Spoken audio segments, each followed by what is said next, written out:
Limestone is an effective building material in the Middle East. It can sustain dramatic shifts in temperature without cracking. But covering a super tall skyscraper with this much stone has never been done before.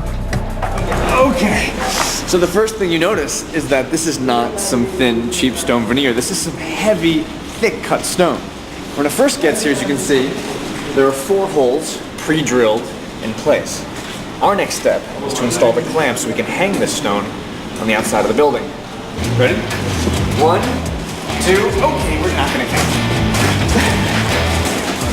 Each of the panels is 4 inches thick and weighs up to 200 pounds. So what's kind of fascinating is although the stones are pre-cut when they leave Germany, we still have to confirm them because the rectangles can be different sizes and different shapes. And the key is when you hang this stone, you want to see this amazing thin vertical slot between, above and below all the pieces, which is what gives you this incredible look of the facade.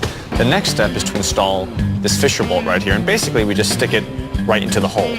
But what's actually kind of interesting, because of the weight of the stone panel, when you smack this bolt, and look at that, if you see that right there, the top of the bolt actually flares out and will attach itself into the inside of the stone. It's nice, this thing. The added support is essential in Kuwait, where sandstorm winds can gust up to 50 miles an hour. Here come the brackets. Gasket, bracket, washer, nut. Thank you, sir. So here, as you can see, is a stone panel. We're going to attach it to a chain block, pick it up, actually put it onto the facade of the tower. Okay, you ready? Nice and tight. And you can imagine what would happen when the southern sun hits this stone. It literally absorbs that solar radiation and keeps the entire inside of the building cool all day. It's not just the stone, but the configuration of the windows that protect the building from the sun.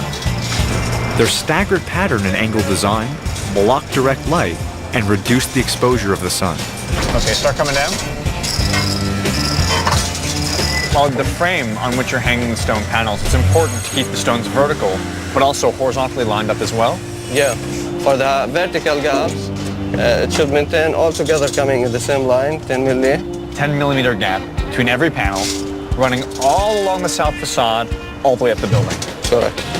This gap allows for heat expansion, so the panels don't collide and buckle in extreme temperatures.